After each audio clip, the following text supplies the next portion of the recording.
vlogger. I just want to know the apparels behind you. Uh, how much does this cost? And oh, is this for sale or not? It is. It It is. is. Well, Salta's gowns are. Do I say that?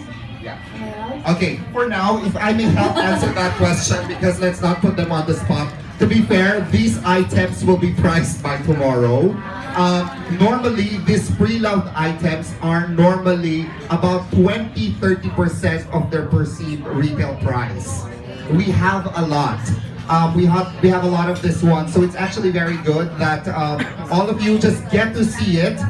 Some of our items, we have high-tier items like jewelries. I think we have donations like diamonds and emeralds will be up for auction.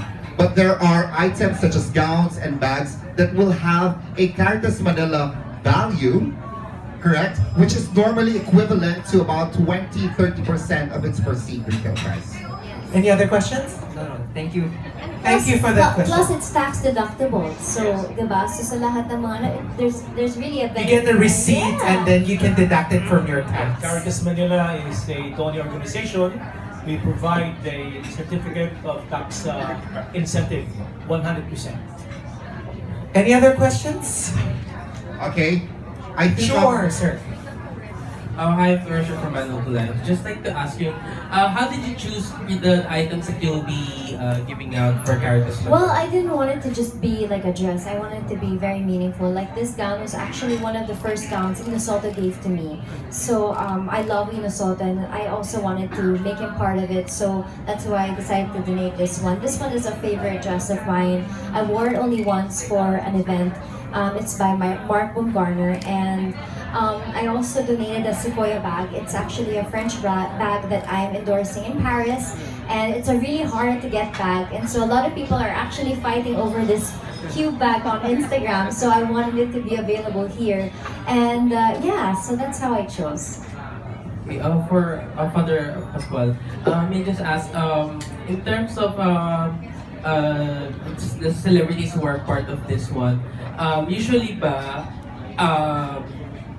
kayo directly you ask, or is it something like a network na parang when you contact one, then sunod-sunod na nagbibigay sila? Well, basically, we believe in tipping point, Like, Heart is a tipping point person, then you have a lot of network and friends, And if you believe in what they're doing, the cause that they're doing, the causa, then goodness reverberates and resonates. So we try to look for a tipping point person. Like Mike, Frank, they will link you to all the celebrities and personalities. Thank you very much. Additional question lang po, Father. In terms of from last year, kano karami yung nadagdag in terms of celebrities and also yung items? Nagkaroon ba ng, let's say, parang nagkaroon sold out na agad, and then you need to have a bigger venue or a bigger place, and also to accommodate a lot of donations from the celebrities? Like 2 years ago, we had the first Celebrity Bazaar at Glorieta. It earned us 3 million in the next hour. For the first hour, a few hours. Basically the whole day, And now I think we have more donations because of the resonating effect of this beautiful cause supported by beautiful people. To add to that one, Thanks, Tito God. to add to Father Anton's answer, we actually have more celebrities this year compared to 2 years ago. There are a lot of names that we did not include in the poster for the purpose of them wanting anonymity. In terms of the items that were donated versus from 2 years ago, we have much more now. So hopefully, every year as we go along, we hope to make it bigger and brighter.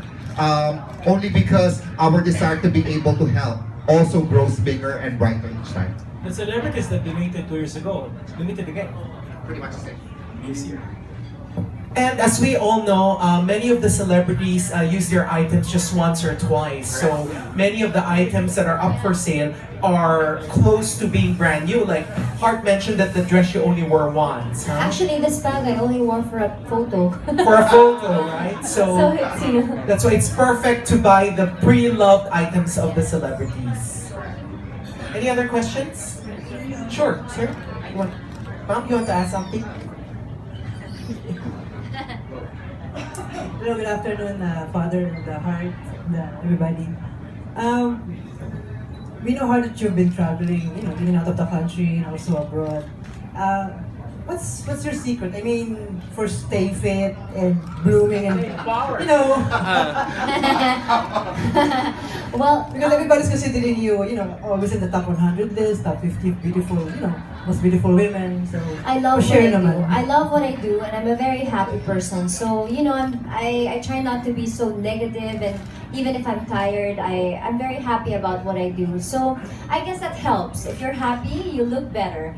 If you're so reset and you're so stressed, then it'll all follow. So you just have to be very positive. And I have a very supportive husband, so I don't have any kind of stress also at home. And and I pray a lot. I do. So I think that's a big plus. And She's blessed. hashtag blessed.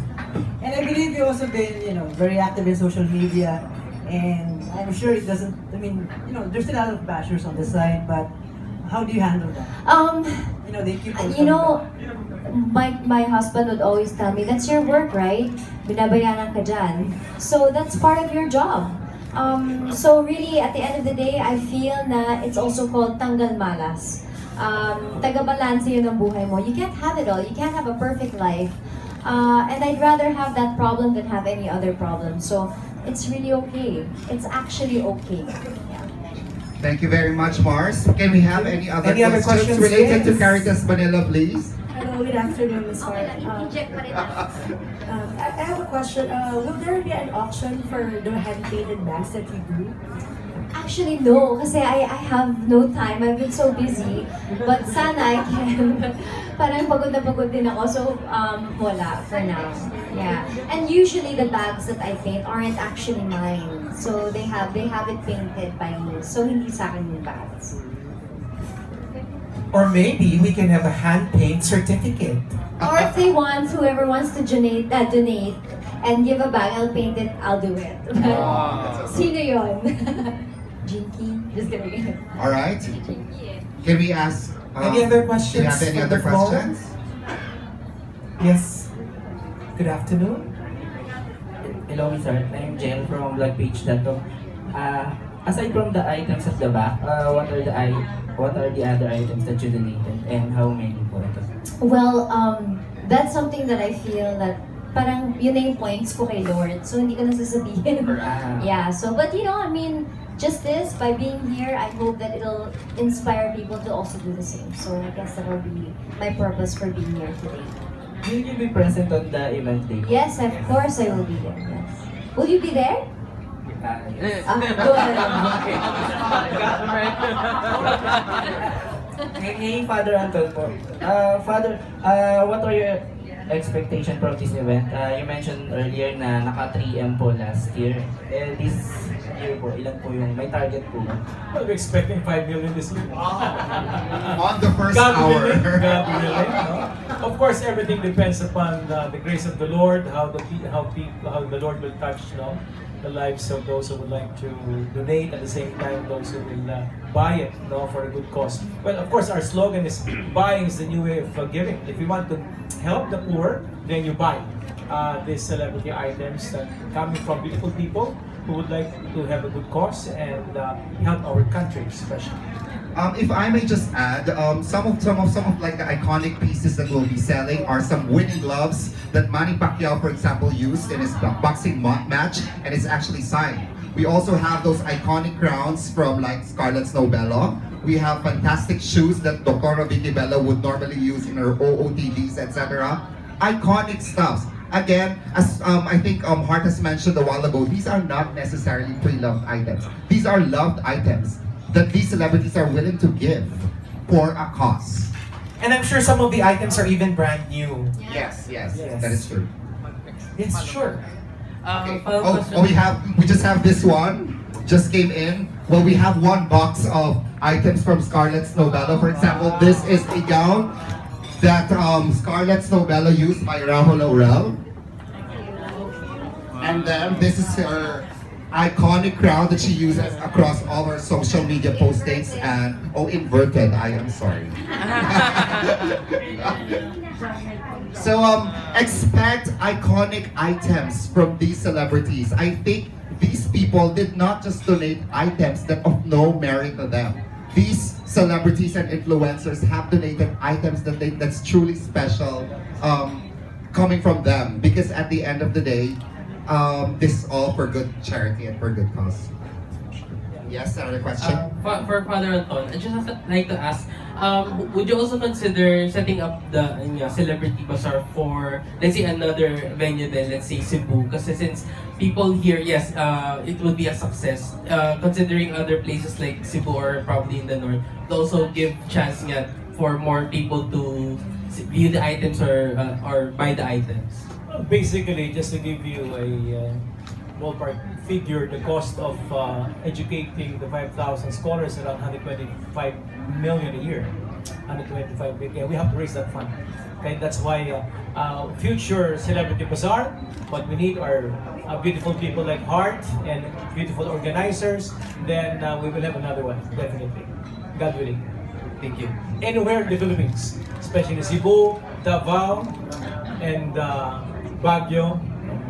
And I'm sure it's going to be bigger and bigger, right? Eventually. We have just one question here, and then one there at the back, yeah? Okay, sure. What is this? Okay, we have another set of donation. Shoes, These Dr. are like shoes from Dr. Vicky Bello. Okay, we have a showgirl. It's Valentino. With box. Parang mas maganda yung ano, diamond rings mo.